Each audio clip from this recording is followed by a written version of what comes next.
வணக்கம். நம்ம பதஞ்சலி சித்தருடைய நமக்கு அவர் என்ன சொல்லியிருக்காரு, அதை நம்ம பார்த்துட்ருக்கோம். அதில் பார்த்தீங்கன்னா அவர் இன்றைக்கி பார்த்திங்கன்னா சித்த விருத்தியில் அடக்குமுறை சொல்கிறாங்க. ஓகேங்களா? சித்த விருத்திகளை அடக்குமுறை எப்படி நம்ம அடக்கலாம் அப்படின்னா, பழக்கத்தாலும் பற்றின்மையாலும் அவற்றை அடக்கலாம் அப்படின்னு சொல்கிறாரு. பழக்கத்தாலும் ஆனால் பற்றின்மையாலும் அவற்றை அடக்கலாம். இந்த சித்த விருத்திகளை நம்ம அடக்கிறோம் அப்படின்னா என்ன நடக்கும்னா, நம்மளுடைய செயல்கள் சிறப்பாக இருக்கும். நம்மளுடைய செயல்கள் சிறப்பாக இருக்கிறதுனால நமக்கு தேவையானதை நம்ம ஈஸியாக நம்ம பெற முடியும். ஓகேங்களா?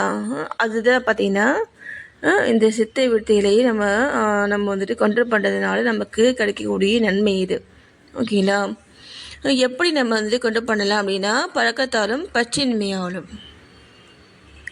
ஓகேங்களா? பழக்கம் அப்படின்னா நம்ம ஒரே செயலை திரும்ப திரும்ப ரிப்பீட்டடாக செய்யும் பொழுது அது நமக்கு பழக்கமாக மாறிடும். ஓகேங்களா? அது அப்போ நீங்கள் நம்ம என்ன செய்யணும், நமக்கு தேவையான நம்மளுடைய குரோத்துக்கு தேவையான விஷயங்களை நம்ம செய்துகிட்டே இருக்கணும். செய்துகிட்டே இருந்தோம்னா நமக்கு அது பழக்கமாயிடும். ஒரு விஷயம் பழக்கமாக ஆகிறதுனால என்ன நடக்கும் தெரியுங்களா, அது ஈஸியாக மாறிடும். அது பழக்கமாக நம்ம மாற்றுறதுனால அந்த செயல் நமக்கு ஈஸியாக மாறிடும். ஈஸியாக மாறிடுச்சுன்னா நம்ம என்ன செய்வோம், நம்ம இன்னும் பெஸ்ட்டுன்ட்டு நம்மளுடைய நாலேஜுக்கு தெரிஞ்ச அளவுக்கு நம்ம பெஸ்ட்டாக செய்துகிட்டே போவோம் நம்ம. ஓகேங்களா? அதான் நம்ம பழக்கமாக ஒரு ஹேபிட்டை நம்ம மாற்றுறதுனால நமக்கு கிடைக்கக்கூடிய நன்மை இது. ஓகேங்களா? முக்கியமான விஷயம் இதில் என்ன அப்படின்னா, நம்ம பழக்கமாக மாற்றுறது பார்த்திங்கன்னா நம்மளுடைய சோலுக்கு பிடிச்சமான விஷயமா இருக்கணும். நீங்கள் அதை விரும்பணும். நீங்கள் அதை நேசிக்கணும்.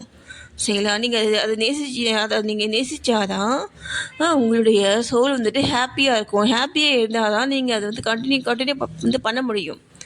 ஓகேங்களா? நெக்ஸ்ட்டு பார்த்திங்க அப்படின்னா, பற்றின்மையா பற்று நம்ம பற்று இல்லாமல் இருக்கணும். ஏன் சொல்கிறாங்க, நமக்கு அது வேணும் இது வேணும் அப்படின்ட்டு நம்ம நிறைய ஆசைப்பட்டு அதுக்கு தேவையான வேலைகளெல்லாம் செய்கிறோம். அது எப்படியாவது நமக்கு கிடைக்கணும்ன்ட்டு நம்ம நினச்சி செய்கிறோம். அது நமக்கு சப்போர்ட் பண்ணலை அப்படின்னா நம்ம என்ன செய்கிறோம், சோர்ந்து போயிடும் இல்லைங்களா? அந்த சோர்வு நமக்கு வராமல் சோர்ந்து போயிட்டு அப்படின்னா நம்மளுடைய சைக்கிள் பாதிக்கப்படும். ஓகேங்களா? அந்த சோர்வு நமக்கு இல்லாமல் இருக்கணும். அப்படிங்கிறதுக்காக தான் பார்த்திங்கன்னா பற்று இல்லாமல் செய்யணும். பற்று இல்லாமல் நம்ம செய்தோம் அப்படின்னா நம்ம அது நடக்கணும் அப்படின்ட்டு நம்ம ஒரு ஒரு ஆவல் நம்மகிட்ட இருக்காது. ஆவல் இல்லாமல் செய்கிறோம் அப்படின்னா நம்ம அதை பெஸ்ட்டாக செய்வோம். ஏன்னா அதெல்லாம் பார்த்திங்கன்னா ஒரு ஃபீலிங்ஸு, ஒரு எமோஷன்ஸு, அந்த எமோஷன்ஸ் நம்மக்கிட்ட இல்லாமல் செய்தால் தான் நம்ம எந்த செயலையுமே நம்ம பெஸ்ட்டாக செய்வோம். ஓகேங்களா? அதுக்காக அதை பார்த்திங்கன்னா பற்று இல்லாமல் செய்யணும்.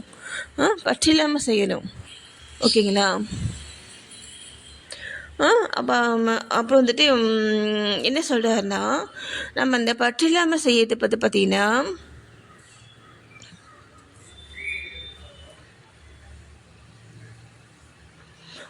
சித்த பாரதியார் என்ன சொல்கிறாருன்னா, உலக பொருட்கள் எடுத்தே நாம் ஆசையை துறந்து விட்டால் அவை நமக்கு வசப்படுகின்றன. என்ன புரியுதுங்களா? உலகத்து பொருட்கள் எடுத்தே நாம் ஆசையை துறந்து விட்டால் அவை நமக்கு வசப்படுகின்றன அப்படின்னு யார் சொல்கிறாரு? பாரதியார் சொல்கிறாரு. ஓகேங்களா?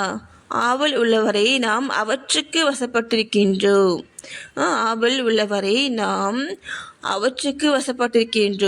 ஓகேங்களா? அப்போது நம்ம வந்து ஒரு உயிர் இல்லாத அந்த அந்த திங்ஸ் மேலேயோ அந்த வந்து ஒரு ஒரு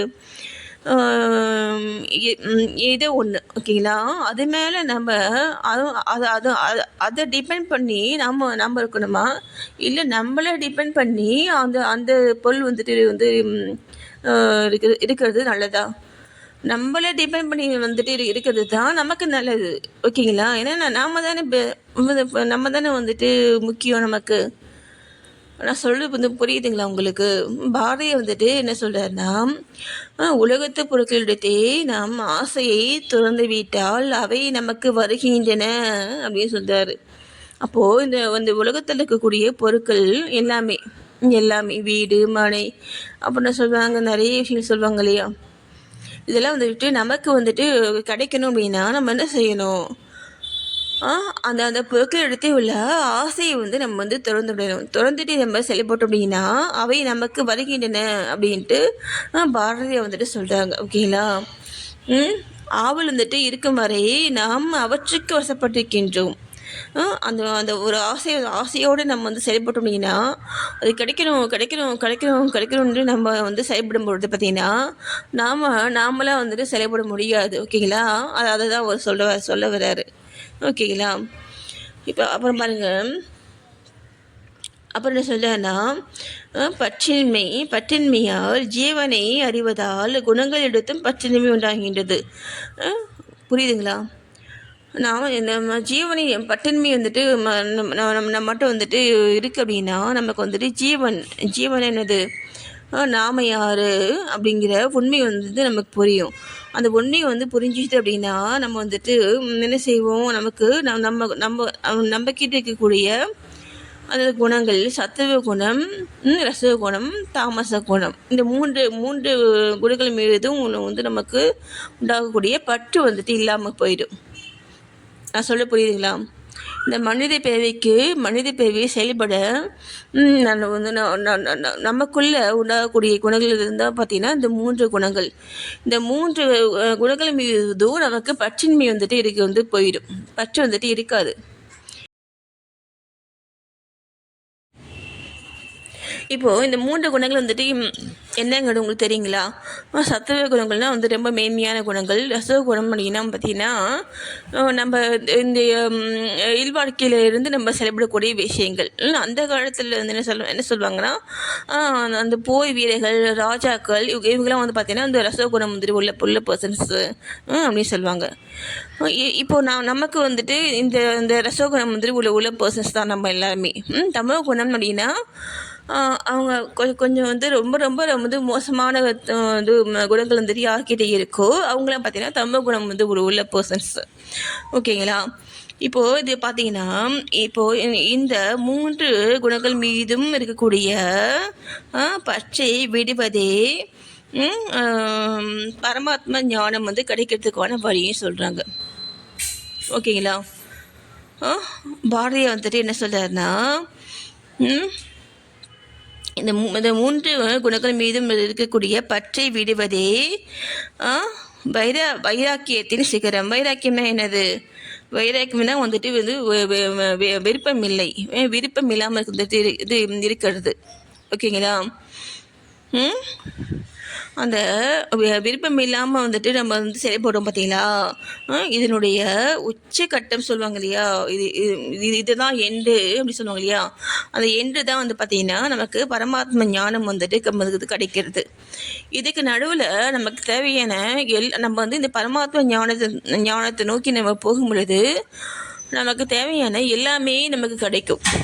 நமக்கு இந்த இல்வாழ்க்கைக்கு தேவையான எல்லாமே நமக்கு கிடைக்கும். ஆனால் நமக்கு வந்து அந்த அந்த திங்ஸ் மேலே நமக்கு வந்து பற்று இருக்காது.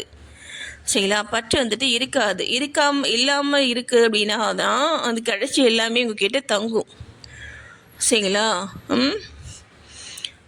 அப்போது இந்த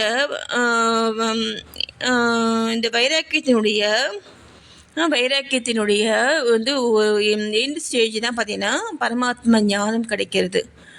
அந்த தியான ஒளி கிடைக்கிறது. தியான ஒளி வந்து நமக்கு வந்து தெரியறது. இது எல்லாமே வந்து பார்த்திங்கன்னா ஆ, இந்த வைராக்கியத்தினுடைய இது வந்து ஒரு எண்டு ஸ்டேஜ்.